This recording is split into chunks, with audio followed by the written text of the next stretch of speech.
Vice President Dr. Mahmoud Bawumia has today led government at the Ashanti Regional Capital Kumasi, extolling their achievement and severely criticizing predecessor, the NDC administration.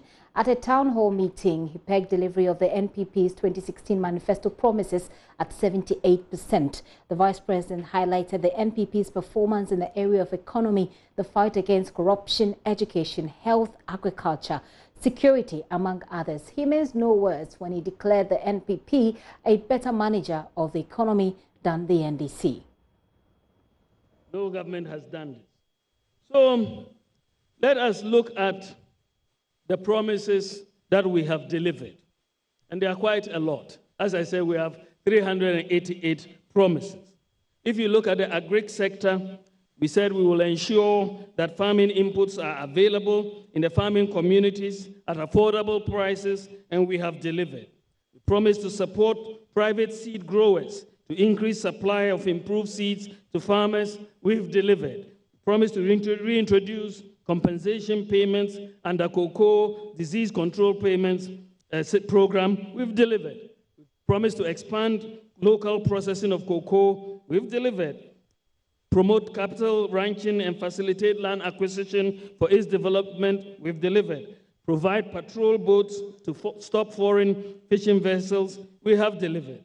We collaborate with the private sector to develop infrastructure for inland farming. We have delivered. Place fisherfolk directly in charge of subsidized inputs at local outlets. We've delivered. Encourage local poultry processing. We have delivered. Support accelerated development of selected products, including grains and vegetables. We have delivered. Increase subsidies on retail prices of seeds and fertilizers. We've delivered. Support selected products with storage, transportation, and marketing. We've delivered. Reform and revive the national buffer stock. We have delivered. Improve fertilizer distribution. We have delivered. Have discussions with Burkina Faso for a more controlled spillage of the Bagri Dam. We have delivered. Revive the Grains Development Authority. We have delivered. Establish the Ghana Commodity Exchange. We've delivered. Restore overall macro stability. We have delivered. Reduce the rate of government borrowing. We have delivered. Reduce interest rates. We have delivered. Shift from taxation to production. We have delivered. Enact the Fiscal Responsibility Law. We have delivered. Fiscal Council. We have delivered. Financial Stability Council. We have delivered. Banking the unbanked. We have delivered. Abolish the special import levy. We have delivered. Abolish 17.5% VAT on medicines. We have delivered. 17.5% VAT on financial services. We have delivered. Abolish 5% real estate VAT. We have delivered. Abolish 17.5% VAT on domestic airline tickets. We have delivered. Reduce VAT on micro and small enterprises from 17.5% to 3%. We have delivered. Offer tax incentives to young entrepreneurs. We have delivered. Fix the basics of the government machinery to make it work in acquiring driver's licenses, passports, registering businesses, and so on. We have delivered. Encourage the colleges of education to upgrade their curricula to ensure they produce graduates that will teach well-equipped and critical thinking population. We have delivered. Undertake a national audit of skills and competencies in a bid to align training opportunities and resources to respond to national and local human resource demands. We have delivered. Ensure proper decentralization of teacher recruitment management. We have delivered. Restore teacher training allowance. We have delivered. Restore allowances to Arabic instructors. We have delivered. Restore book and research allowances to lecturers. We have delivered. Introduce history of Ghana as a subject in primary schools. We have delivered. Integrate school sports as part of school activities. We have delivered. Abolish the payment of utility bills by students. We have delivered. Redefine basic education from kindergarten to include senior high school, covering vocational, agricultural, and technical schools. We have delivered. Implement free SHS. We have delivered. Increase the amount of loans to the student loan scheme. We have delivered. develop the 10-year power master plan to meet the medium-term, long-term needs, energy needs. We have delivered. End DUMSO, we have delivered. Reduce electricity tariffs, we have delivered. Ensure procurement of new power projects are executed primarily through PPP and IPP arrangements, we have delivered. Ensure there is sufficient reserve margin to ensure stability of our energy system, we have delivered. So this is just a few of those that we have delivered. Ladies and gentlemen,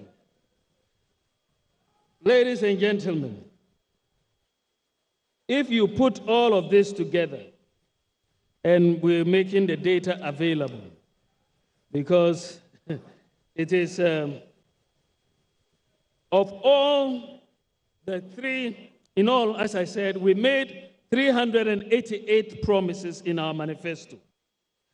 The most recent validation exercise that we undertook at the end of January 2019 shows that we have either delivered or we are delivering on 78% of our promises. We have either delivered or we are delivering on 78% of our promises. Of course, this 78% is an aggregate figure. You can go to the sectoral breakdown, which we provide to show you what we are doing for each sector. And I'll tell you what government says it's done for each sector. If you log onto your computer right now, go to delivery.gov.gh. It has a breakdown of the details so we can scrutinize it. This afternoon also we'll bring you sector by sector analysis of that address, and you can also join us, have your say in this conversation. You are the one who went out to stand in the queue to vote for the government. This afternoon, government says 78% of the promises it made to you, it has delivered. Has been delivered. Join us. Tell us what you think. Do you feel it? That's the number right there on your screen, 054-0109-009. Now, if you go on the government's website, this is what you see, and I'll take you through that. In the meantime, let's focus on the economy. It is one of the areas that Vice President Dr. Mahmoud Bawumia focuses a lot, and he talks a lot about digitization. Of course, if you've followed him, you know that he is one of the key persons in this government that does digitization, or that's driving its digitization plan. Well, the government talks about introducing a new QR code, and the Vice President makes a joke about how trotro conductors can't even make use of that system. Let's hear the government on digitization of the economy. With digitization, we are introducing new and more efficient ways of doing things, and we are curbing corruption. So far, the agenda, we've started the issue of national ID cards. This is something that has been on the agenda for a very long time. But thankfully, by the grace of God, by the end of this year, Ghana will have a fully functioning national ID card system. That is fantastic. As at last Friday, we had over 8 million people who have been registered. Currently, we are registering about 115,000 people every day. By the end of March, we would have 12 million people registered, and soon after, we should hit our target of 16 million people to be registered. And that is going to be a major change for this country. Most people don't even understand the huge implication of having a unique identifier for everybody. It will be the anchor for integrating all databases in the country. Currently, less than 2 million people are registered for tax identification numbers. Less than 2 million out of our population of 30 million. But once we complete the national ID exercise this year, our proposal is to convert all the national ID numbers into TIN numbers. So immediately you do that, you will have 60 million plus tax identification numbers for everybody. A big problem will have been solved, and we would have brought everybody into the tax net. And that will be a real major accomplishment by Nana Akufo-Addo. We've implemented the digital address system There's no location in Ghana today on water or land that does not have a unique address. DVLA, we have digitized driver's licenses and vehicle registrations.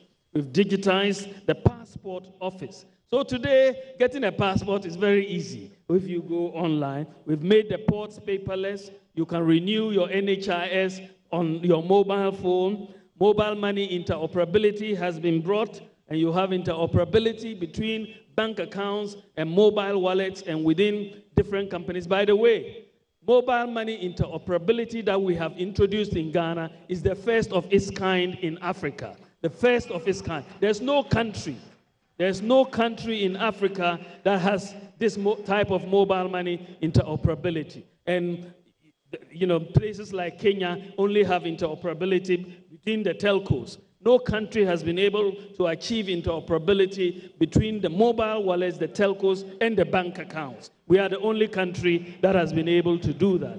And because we have done that, we are going to reap a lot of benefits from it. We're going to reap a lot of benefits and bring a lot of people into financial inclusion.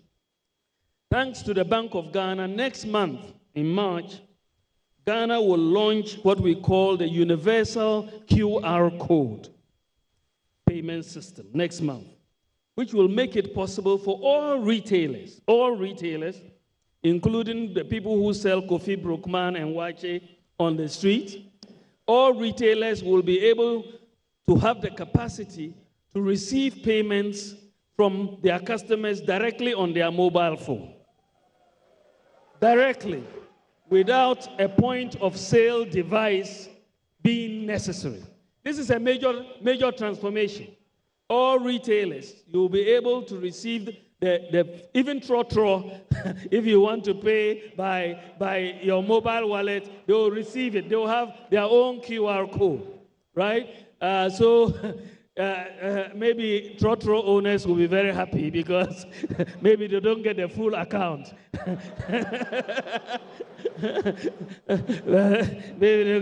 But everybody will be able to receive.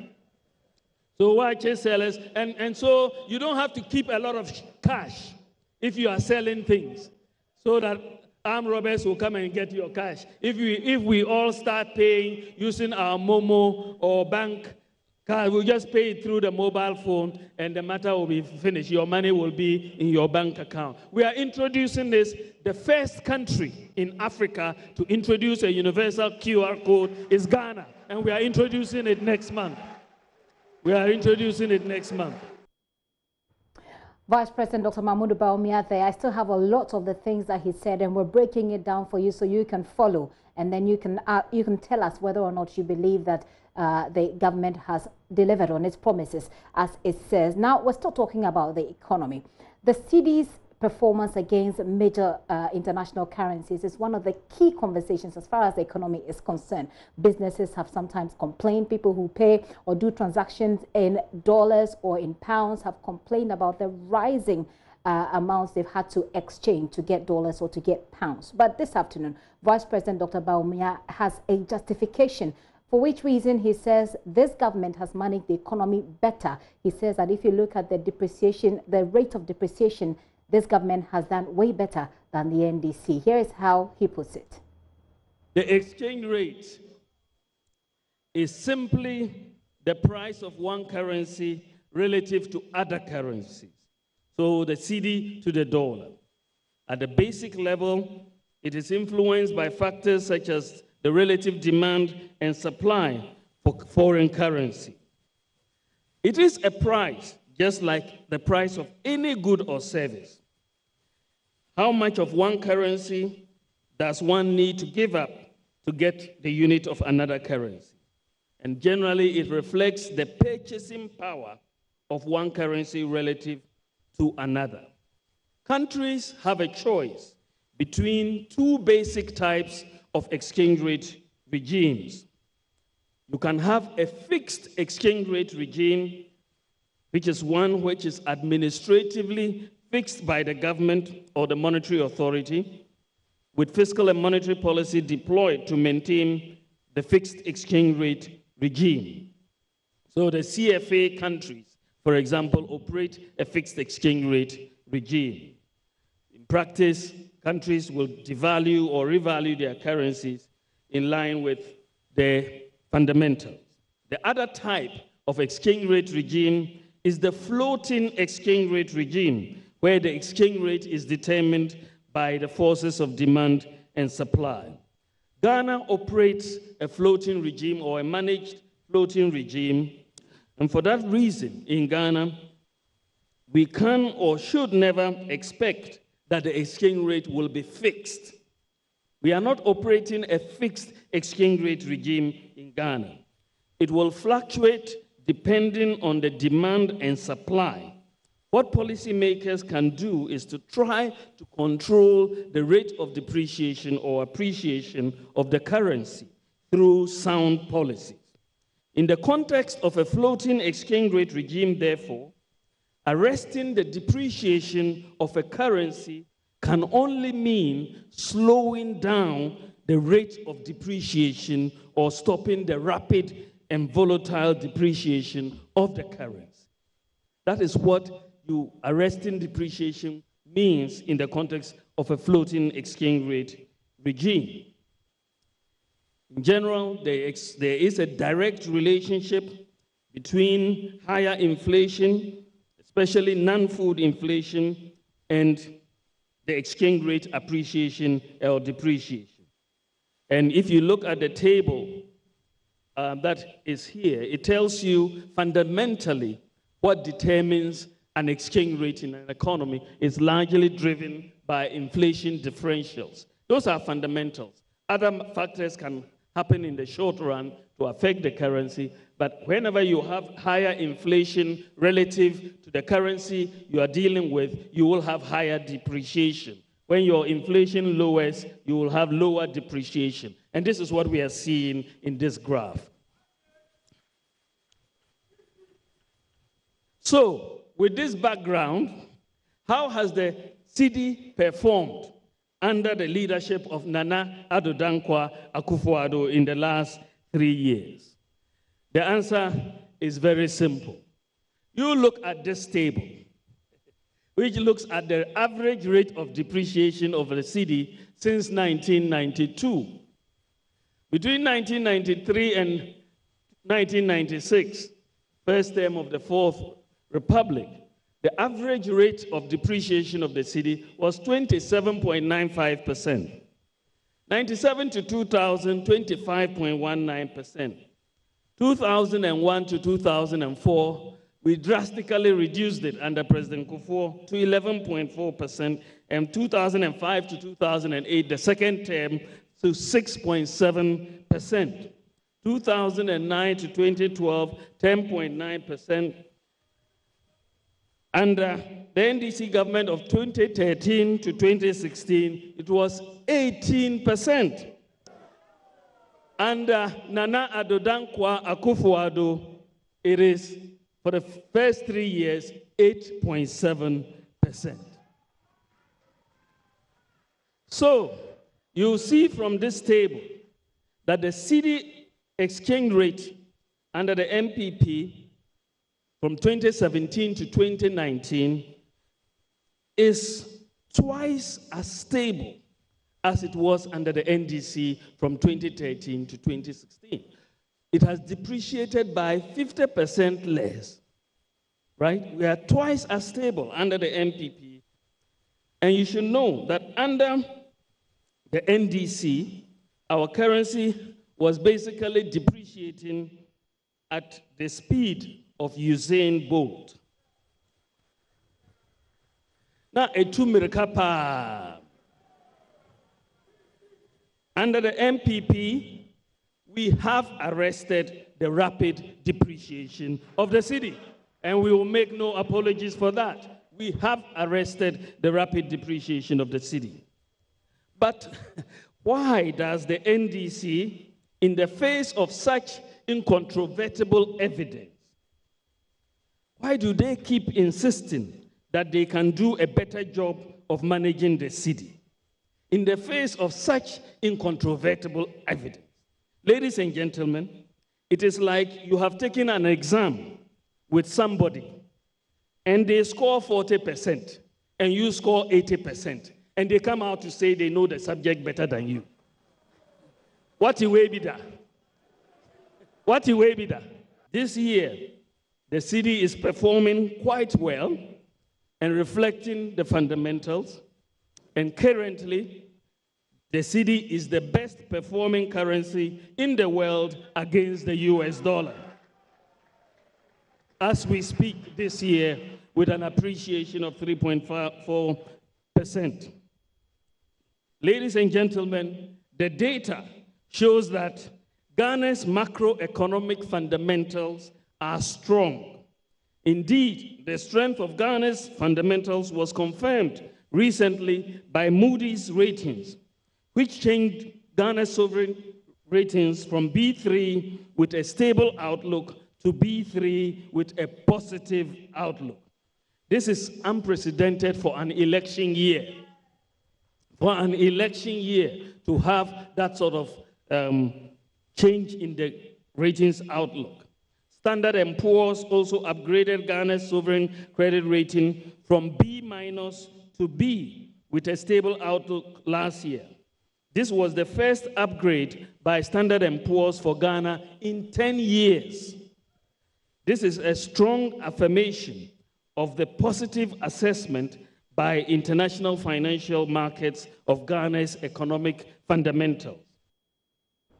That's Vice President Dr. Mahmoud Bawumia there speaking at length at the performance of the cedi against the major trading currencies, the dollar, the pound sterling, etc. You know your story, shared with us, and already some of your messages are coming through. I'll tell you what he says about debt, about the country's debt deficit. But as of now, if you do check right now, the cedi is trading at 5 cedis, about 40 pesos, 5 cedis, 40 pesos to the dollar. Here is what former Communications Minister Edward Omane Boamah has been tweeting at the Vice President says. He says the Ghana cedi depreciated by 12.9% against the US dollar in 2019, compared with 8.4% depreciation in 2018.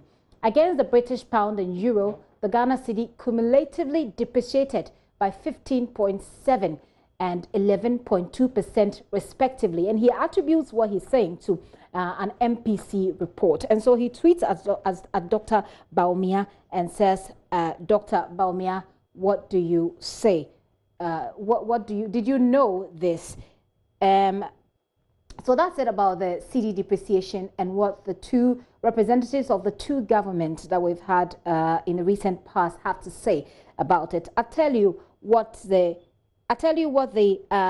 debt accumulation is as far as what these two governments say. By the way, former President John Mahama recently held a press conference on the economy. At that press conference, he indicated that Ghana's debt deficit has risen from 120 billion in 2016 to 218 billion. Let's go to Dr. Bawumia, who talks again about the achievement of the Akufo-Addo-led administration as far as debt accumulation is concerned. The total public debt has increased from 122 billion Ghana cedis in 2016 to 214 billion Ghana cedis, that is 62.2% of GDP at the end of November 2019. But this includes the cost of the banking sector cleanup, which, as you know, is over 13 billion Ghana cedis and counting. Excluding the cost of the banking sector cleanup, the debt stock stands at 203 billion, or 59.1% of GDP. However, if you look at these debt dynamics, the strong fiscal adjustment that has taken place and better debt management has meant that the rate of debt accumulation has slowed down considerably to the lowest in a decade. Between 2008 and 2012, right? The first 2008 and 2012, Ghana's debt stock increased by 267%. Between 2008 and 2012. Ghana's debt stock increased by 267%. Between 2012 and 2016, Ghana's debt stock increased by another 243%. But between 2016 and 2019, the increase has been by 79%. So there's a big difference. So you look at the graph here, you'll see that if you look at the debt to GDP ratio, for example, the debt to GDP ratio increased by 49% between 2008 to 2012, increased by 19% between 2012 and 2016, and by 3.9% between 2016 and 2019. The government of Nana Addo Dankwa Akufo-Addo has therefore kept its promise to reduce the rate of borrowing that was taking place before we came into office. I would also like to note that although in absolute terms, the interest payments on the debt have increased over the last 2 years, with much better debt management, interest as a percentage of our GDP, the GDP is our income, has actually declined from 6.9% of GDP to 5.6% in 2016, to 5.6% in 2018, and 5.7% in 2019. So we are reducing the burden of the debt on the budget by reducing debt as a ratio, or the interest payments as a ratio of GDP, from 6.9% to 5.7%. That is a major achievement that has taken place. So even though the quantum of the debt has gone up, we are paying less as a percentage of our annual income to service that debt. And that is good economic management. There again, he talks about the fact that even though the quantum of the debt has gone up, it looks like we are paying it more effectively, and we're handling it better than, in his opinion, the NDC did. Some of you have been sending your messages, and I'm going to read those messages. But finally, we can, well, let me just take some of your messages, the messages that you've sent. In the meantime, like I said, if you get on that website that the government has created, delivery.gov.gh, you will see the percentage to which they say they have delivered on each of the sectors listed there. So I'm starting with your messages here. This one says, good afternoon. In which of the Ghanas have Bawumia and the NPP delivered their promises? My name is Masawudu. From Nkwanta South in the OT region. Masawudu, thanks for sending through your message. This one says the NPP government has done great, but needs to do more on fighting corruption. As far as corruption is concerned, I'm trying to locate that on the list that we have here, just to find out if we do have the what government says it has achieved in terms of corruption. Governance and corruption. In terms of governance and corruption, it puts the figure at 53%, and yet to be achieved is 47%. If you look at your screen, you get to see that. So as far as corruption is concerned, that's what the government says. This message says, why is the vice president only interested in calling figures without looking twice? This and that we have delivered. For real? Edem from Ho is sending that message. This one says, at times I pity my senior brother, Dr. Bawumia, when this inept government decided to form a committee on how to solve the depreciation of the city. He was sidelined. Now that they want someone to put his credibility on the line to tell lies, they saw the importance to select him. From Francis Biggie. Francis lives in Tamale, sends that message. This one says, hey, Dr. Bawumia, you have delivered everything, right? Ghanaians will also deliver you to opposition come December 2020. From Samson Kabute in Accra Central.